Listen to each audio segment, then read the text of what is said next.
Good morning, this is Garry Glaub in Mooresville, North Carolina. Today we are on Lesson 8 of the Gospel of John, and we're covering John chapter 4, verses 1 through 26. This one's called Worship in Spirit and Truth. Most of us are familiar with the parable of the Good Samaritan, and have at least a rudimentary understanding of the relationship between Jews and Samaritans.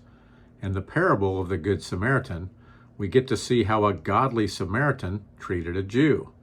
In today's passage, we see how the godliest Jew treated a Samaritan. Let's read the first passage.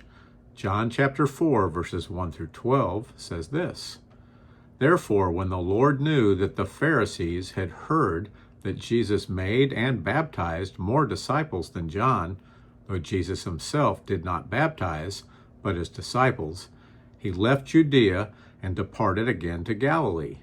But he needed to go through Samaria. So he came to a city of Samaria, which is called Sychar, near the plot of ground that Jacob gave to his son Joseph. Now Jacob's well was there. Jesus, therefore, being wearied from his journey, sat thus by the well. It was about the 6th hour. A woman of Samaria came to draw water. Jesus said to her, Give me a drink. For his disciples had gone away into the city to buy food. Then the woman of Samaria said to him, How is it that you, being a Jew, ask a drink from me, a Samaritan woman? For Jews have no dealings with Samaritans. Jesus answered and said to her, If you knew the gift of God, and who it is who says to you, Give me a drink, you would have asked him, and he would have given you living water. The woman said to him, Sir, you have nothing to draw with, and the well is deep. Where then do you get that living water? Are you greater than our father Jacob, who gave us the well, and drank from it himself, as well as his sons and his livestock? Jesus and John the Baptist had much in common. They likely were relatives, and John the Baptist was sent by God to prepare the way for Jesus. They both were preaching the same message of repentance and baptism. One other thing that they had in common is that they both had referred to the Pharisees as brood of vipers. In fact, John the Baptist did this before Jesus, as we can see in Matthew 3:7. The Pharisees viewed themselves as the spiritual overseers of the Jewish religion. Consequently, they viewed themselves as superior to all of those around them.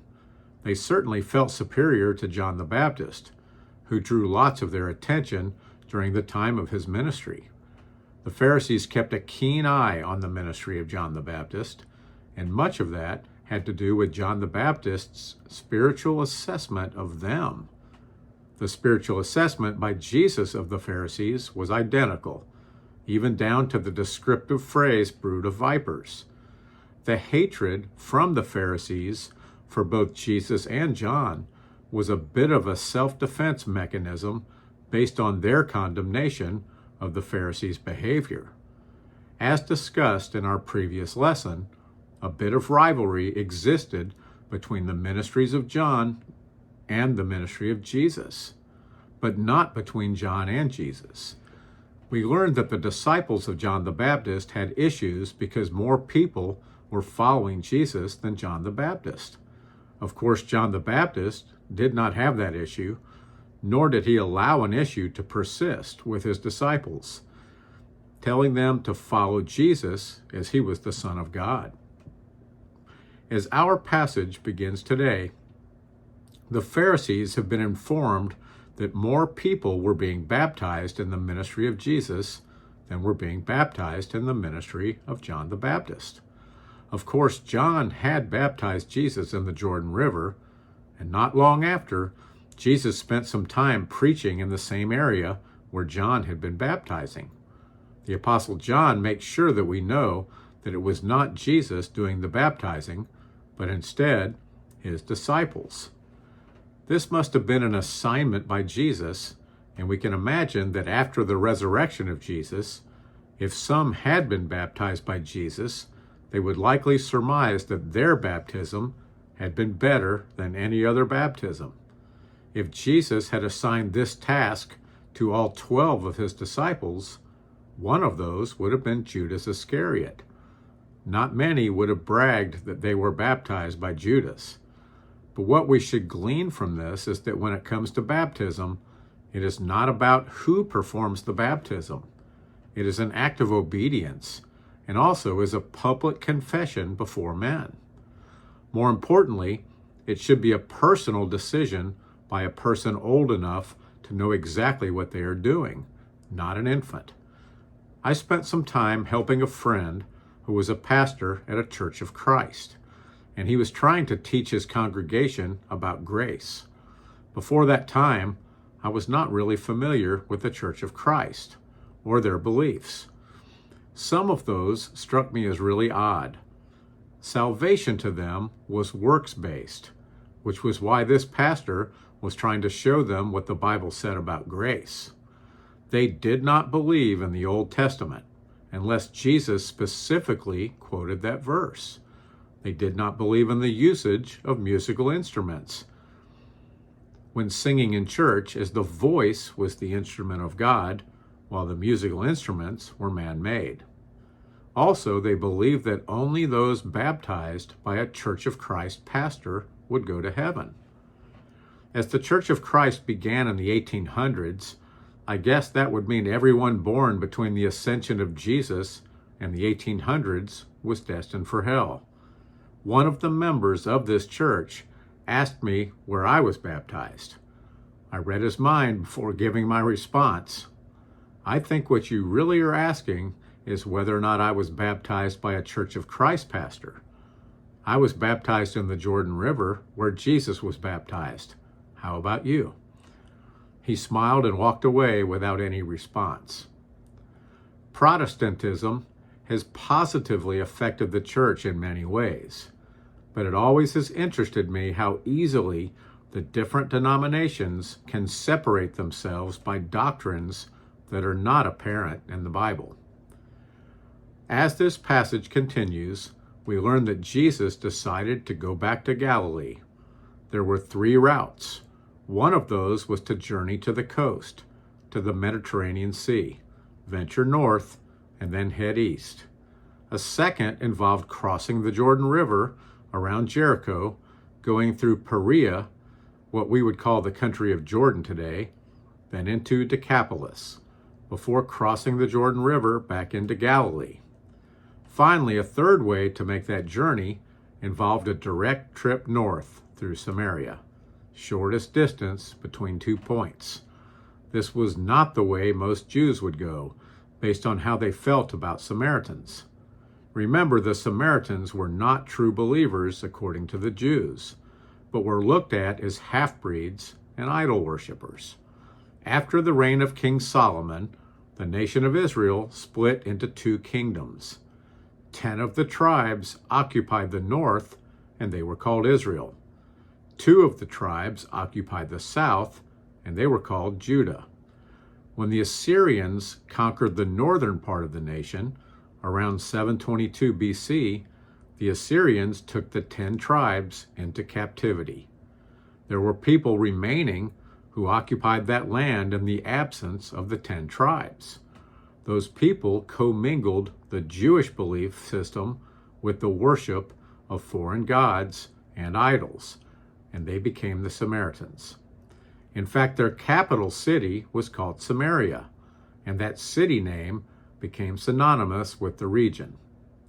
Jews looked down on Samaritans, referred to them as dogs, and Jews who adhered closely to the law would walk miles out of the way not to go through Samaria. But we can see that Jesus did not feel that way. Instead, he and his disciples arrived at Sychar, very near where the bones of Joseph, the son of Jacob, had been buried. It was the 6th hour when Jesus arrived, which is noon, when the sun is high in the sky. It must have been hot, especially after a hike of about 20 miles. Jesus sent the disciples into town to get food, and Jesus was by himself at a well in Sychar. John tells us that Jesus was wearied from his journey, and that should once again bring us back to the focus of the Gospel of John. John focuses on Jesus as the Son of God, but John wants us also to remember that Jesus was 100% man at the same time that he was 100% God. One did not conflict the other. We see one side of the coin here as Jesus is tired, hungry, and thirsty after that journey, just as each of us would be. This is the humanity of Christ. A woman came to the well in the heat of the day, which was not when most women would be at the well. This was likely something they did each day, and this usually was done at the end of the day when temperatures had cooled. She was not there by accident. With Jesus, there's no such thing as a coincidence. Jesus asked her to give him a drink, and she asked him why a Jew would ask a Samaritan woman for a drink. Again, remember the adherence to the law, in addition to the actions by the Jewish religious authorities who added to the law. A Jewish man, especially a married man, would not have conversations with women in public to avoid the temptations of adultery. In fact, a rabbi or member of the Sanhedrin would not even speak in public to their own wives. Not only was Jesus willing to speak with this woman, but it was the reason for his journey to this location. It was divinely appointed, and it also was not an accident that all of his disciples went to get food when one could have managed. Jesus told her about living water, and we can tell that this woman did not understand. Jesus was at the well without the necessary tools to draw from the well, so it was obvious to the lady that he could not give her water from this well. She asked him if he was greater than Jacob and greater than the sons of Jacob. Of course, she was familiar with Jacob because he had dug this very well, and she was familiar with the sons of Jacob because one of those sons, Joseph, he who had risen to the second in command of all of Egypt, was buried only a couple miles away. Let's read the next passage. John chapter 4, verses 13 through 26 says this. Jesus answered and said to her, "Whoever drinks of this water will thirst again, but whoever drinks of the water that I shall give him will never thirst. But the water that I shall give him will become in him a fountain of water springing up into eternal life." The woman said to him, "Sir, give me this water that I may not thirst, nor come here to draw." Jesus said to her, "Go call your husband and come here." The woman answered and said, "I have no husband." Jesus said to her, "You have well said, 'I have no husband,' for you have had 5 husbands, and the one whom you now have is not your husband, in that you spoke truly." The woman said to him, "Sir, I perceive that you are a prophet. Our fathers worshipped on this mountain, and you Jews say that in Jerusalem is the place where one ought to worship." Jesus said to her, "Woman, believe me, the hour is coming when you will neither on this mountain nor in Jerusalem worship the Father. You worship what you do not know. We know what we worship, for salvation is of the Jews. But the hour is coming, and now is, when the true worshipers will worship the Father in spirit and truth. For the Father is seeking such to worship him. God is spirit, and those who worship him must worship in spirit and truth." The woman said to him, "I know that Messiah is coming, who is called Christ. When he comes, he will tell us all things." Jesus said to her, "I who speak to you am." The discussion continued between Jesus and the Samaritan woman concerning the difference between the water of the well and living water.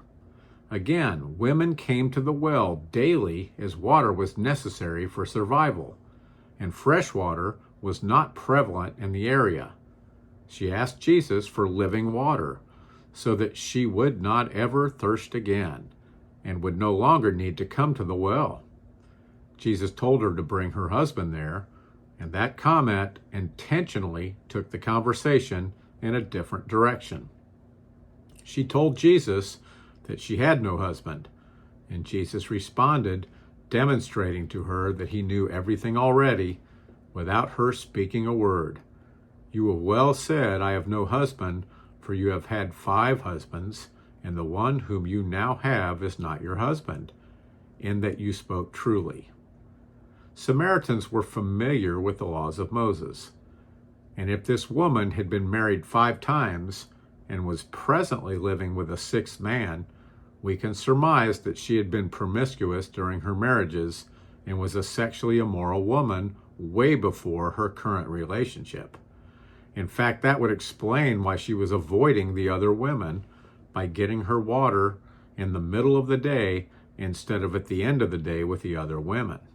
In that way, she avoided wagging tongues and shaming stares. But imagine what must have been going through her mind. When Jesus spoke this truth, he revealed that he was not just another man.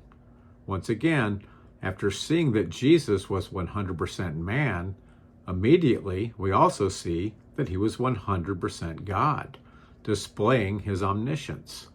But this woman also must have wondered why this omniscient man spoke to her, even knowing the truth, instead of looking down on her because of her sin, like the other people. She seemed to question Jesus concerning the best place to worship.